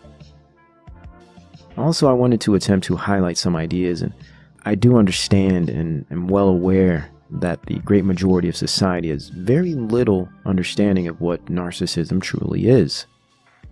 We can even admit within its own field of study, it is perplexing and antagonistic. It's an ongoing mission of understanding, still attempting to put together all of its multifaceted pieces. Similar to biology and its understanding of brain function, or science in general and its understanding of consciousness, or morality for that matter. Quantifying and materialistic or empirical methods cannot accurately describe qualitative and metaphysical concepts. It is important to understand this, mainly because today in our contemporary state, these quantifying methods are all that are utilized and appropriated. Aside from neoliberal anti-science movements, of course. To me, this seems to have a great deal to do with the reason for so much confusion and ignorance in our population. Back to the subject, narcissism is truly an enigma. And I would say, similar to contemporary scientific difficulties with concepts of morality and brain function or consciousness, narcissism is beyond concrete material understanding.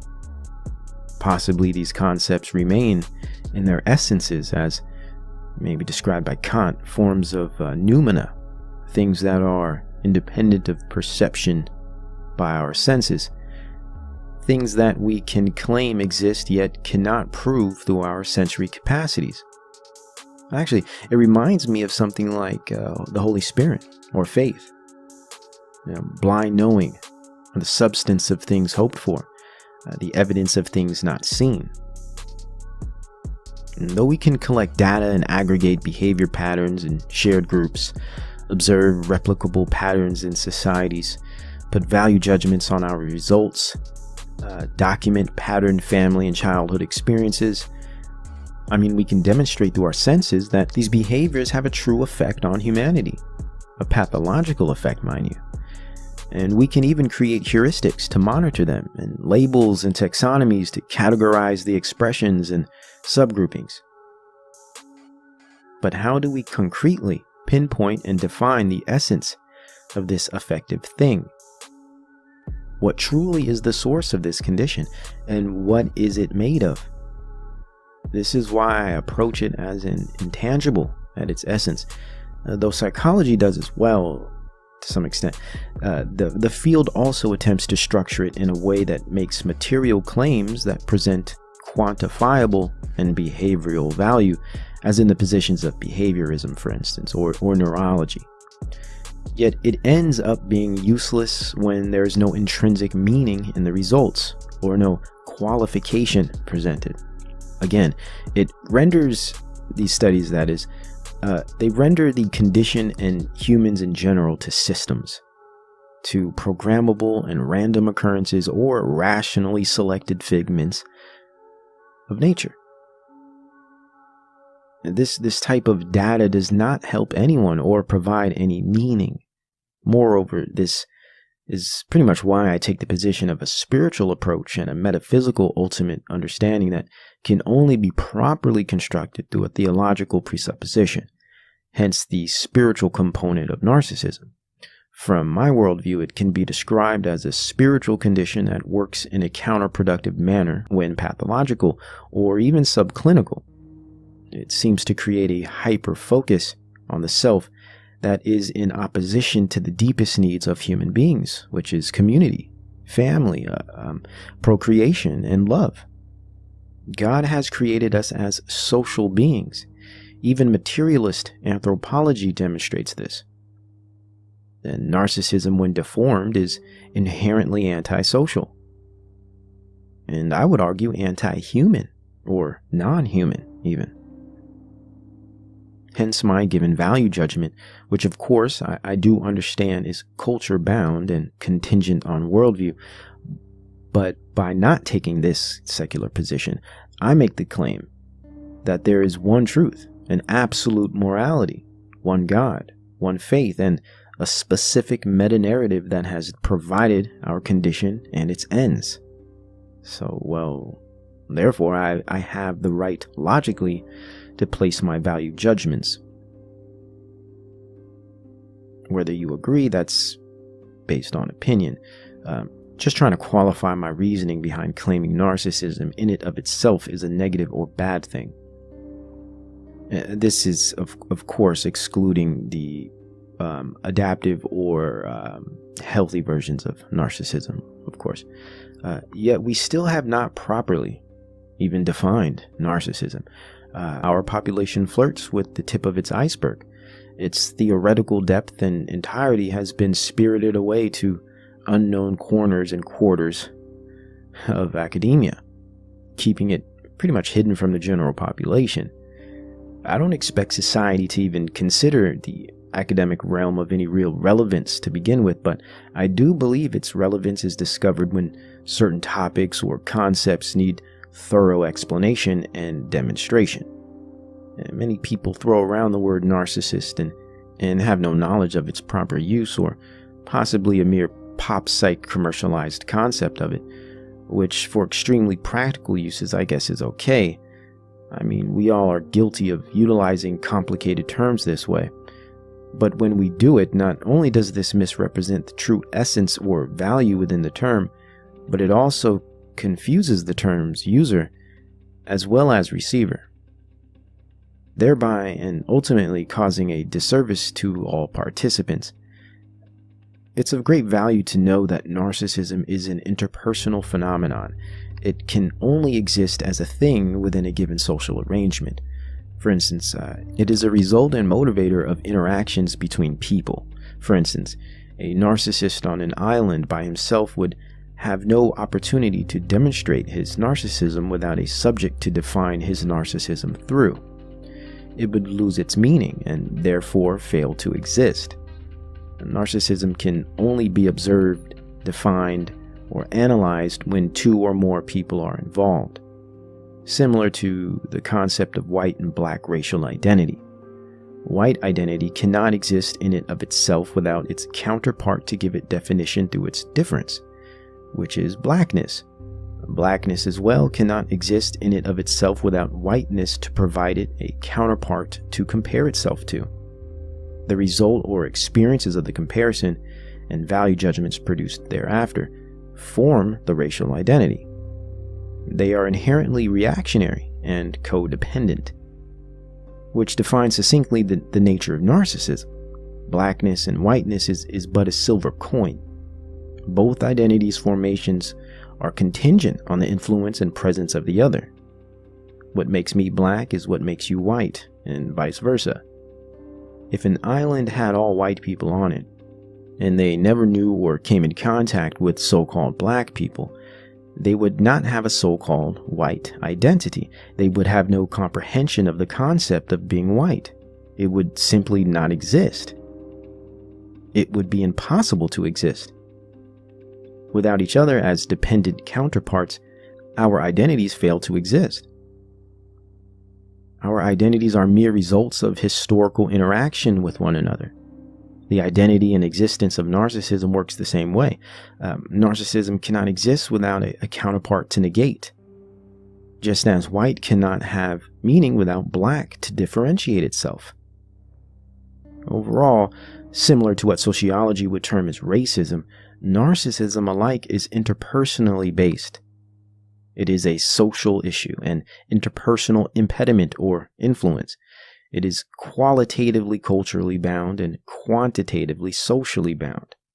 Basically, its judgment of being a good or bad thing depends on the culture it is taking place in, and its presence is only possible within a human situation that is inherently social. Here we can understand from a socio- and psycho-spiritual perspective why it is of importance as a subject of study. If you want to understand people or human interaction in general, one cannot even begin to develop that understanding without considering the concept of narcissism.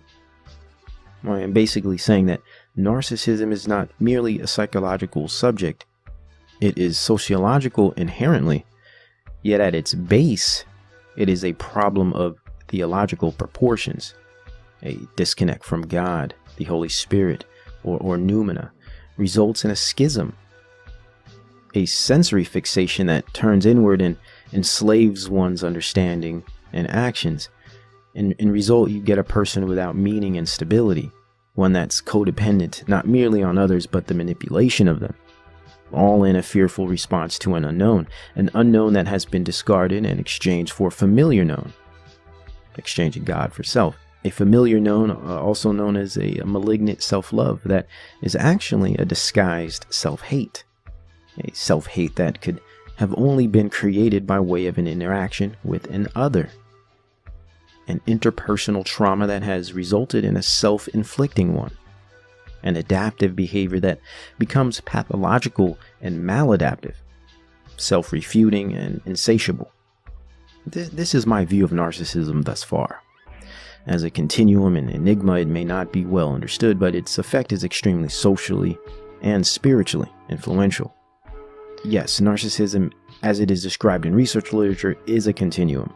I like to break down that continuum or spectrum into three parts. Healthy narcissism, adaptive or subclinical narcissism, and pathological with malignancy at its extreme. This continuum is best described by the studies of Paulus and Williams of 2002 and Wallace and Baumeister of 2002.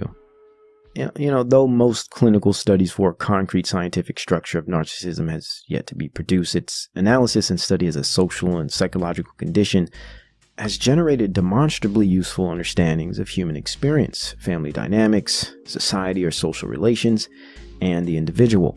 So we can start with healthy narcissism. I personally do not like this term or categorization because I see it as describing what we would call simple confidence, or what I prefer to posit as rational positive self-regard. It's rational to positively regard oneself within reason. This is protective, productive, and ensures preservation. All things that reassure the existence of human conditions. When experienced in light of truth, morality, and of course God, it is an example of the ideal form of narcissism, if one is to assume such a thing exists. Through a healthy sense of narcissism, we find vast amounts of creativity, balance, vigor, discipline, and zest for life. We all contain this capacity for healthy narcissism. It's human nature, though we all do not express it well, or its capacity has become inverted or exaggerated. And this is when the next level within the spectrum is revealed through adaptive and subclinical narcissism. Yet again, another young artist dies at the hand of pharmakia. Juice WRLD, another typical and factory-like produced image of degeneracy and despair, a perfect example of what postmodern culture provides in an artist: death. Like most artists in this realm, drug abuse, dysfunctional interpersonal relations, depression, and ultimately nihilism is put to drippy melodies of melodic and hypnotizing design, providing nothing more than a message of despair, confusion, and emptiness. A good question could be, why and how has this type of music become so popular? Why are these types of dark and empty messages so accepted? And why is it that all we are seeing in result of this type of music is death and the slow decay of our generations? I will attempt to provide answers to these questions. Let us dig in. Let's first distinguish two categories. One category being that of the entertainment artist, influencer, or celebrity, and the other being that of the general population, or average person, mainly of the millennial and Gen Z groups. I will utilize each of the two categories to paint a picture that demonstrates some reasons why we are seeing and experiencing these socio-cultural dilemmas of today. To start, there are two main concepts that I believe carry much of the weight when it comes to these dilemmas. One being nihilism, but more important and more specific to what we are seeing right now in our culture, is a concept that I would like to share called depersonalization. I believe a great deal of the problems we are seeing today regarding culture have to do with a mass illness and condition of depersonalization. What is depersonalization? And not to be confused with the type that can be conjured by poor sleep quality or bad diet, but the kind that is conjured via trauma, substance abuse, and psychological conditioning. Depersonalization can simply be described as an identity disturbance, distortion of self that produces enduring feelings of detachment or estrangement, causing confusion, anxiety, and depressive disorders.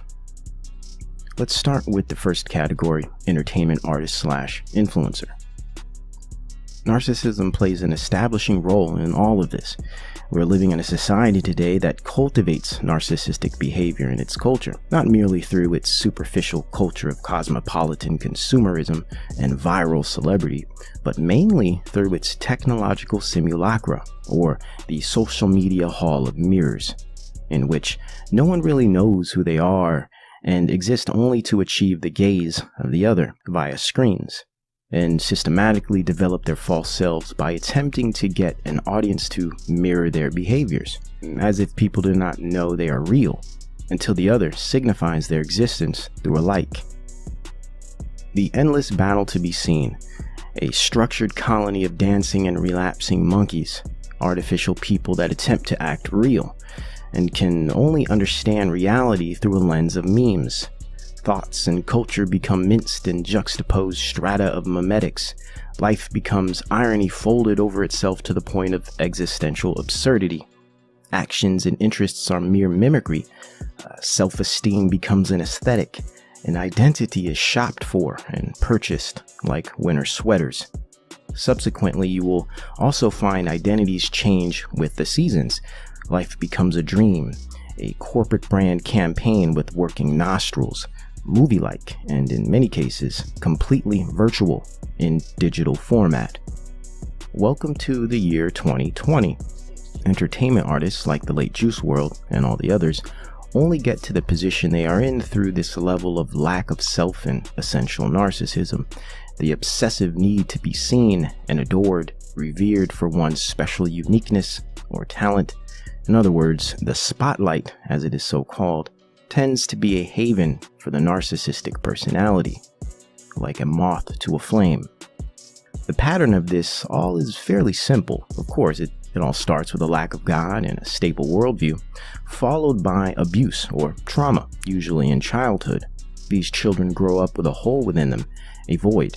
that is filled by the creation of a false self, which ultimately demonstrates itself through behavioral narcissism and ameliorated through the attention industries, whether that be film, music, and now social media. This is why you'll find that most celebrities and musicians not only come from abusive homes, but they have been sexually abused or severely neglected from a very young age. XXXTentacion is a perfect example of this pattern. The next stage in the pattern comes in the form of addiction. The narcissist is always addicted to something, and all addicts suffer from a form of narcissism, described in putting one's needs of something over all else, regardless of the circumstances. This is why you will find the majority of artists and musicians are heavily addicted to substance abuse, and of course, the accompanying sex addiction. This pattern is prevalent and very easy to spot. Attention, drugs, and sex tend to be the addictions the entertainment artist suffers from most.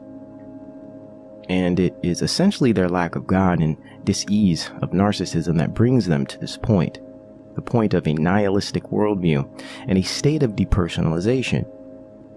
Here is where the real dilemma sets in. The entertainers become famous and infect the entire society with their illness through the accumulation of fans and industry media support and promotion. We call this the enabling faction, that which normalizes, justifies, and lionizes mentally ill and spiritually corrupt personalities. From here, this is how culture is ultimately created, through the systematic formulation of these synchronistic processes. As they say, do it for the culture, or do it for the gram. If they only knew what those statements actually meant. But let us continue. So as we can see, mainstream entertainers become entertainers because they have a void within them that exaggerates the need for attention and recognition, a toxic desire and irrational need to be seen. Not merely seen, in fact, but famous or infamous. Their toxic narcissism and comorbid mental illnesses lead them to addictions that usually end up in their early demise. The strangest part is when the general public reveres these types of personalities, and it is usually because they identify with them, because they either suffer from similar illnesses or have been conditioned to through the technological simulacra our generations are trapped within.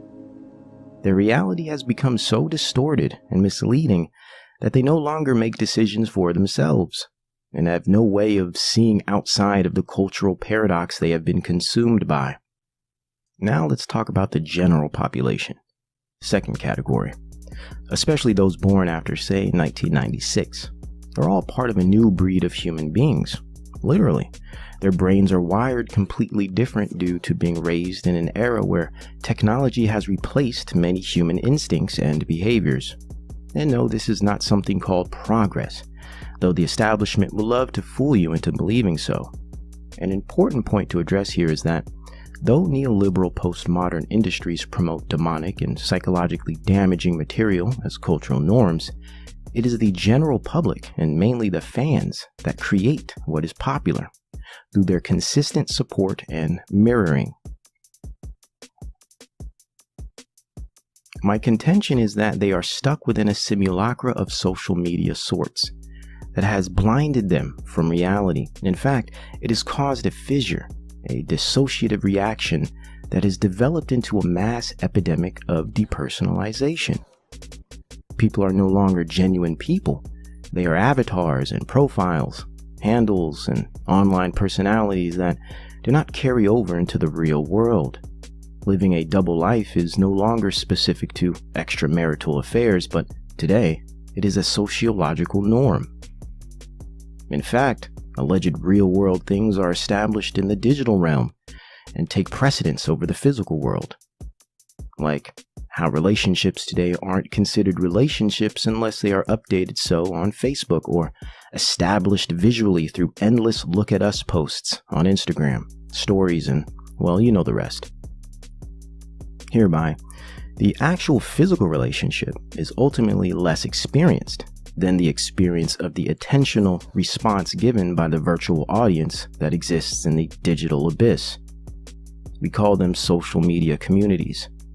the main focus isn't actually living out the relationship in the real world, but instead, the focus is placed on the perception of those watching and reacting in the virtual one. Again, it's like staring into the mirror for attention while completely ignoring the physical person in front of you. The current generations live a virtual existence, detached from the physical one, detached from their own bodies even. Identities are dysfunctional, hence all the gender and identity dysphoria we find so common today. False selves appease the non-existent true self through social media engagement at the expense of real-life engagement and communication. All of this develops narcissistic features and mechanizes human behavior in a way that conditions humanity to behave more machine-like and transactional and less authentic than what God has originally designed. Here we see why these sick individuals like Juice WRLD become famous, because the lot of society are clueless followers who cannot differentiate healthy from unhealthy, good from bad, moral from immoral. They simply devour and consume what is fed to them in large portion. As their loins and flesh assume position, the cycle continues in the form of viral culture.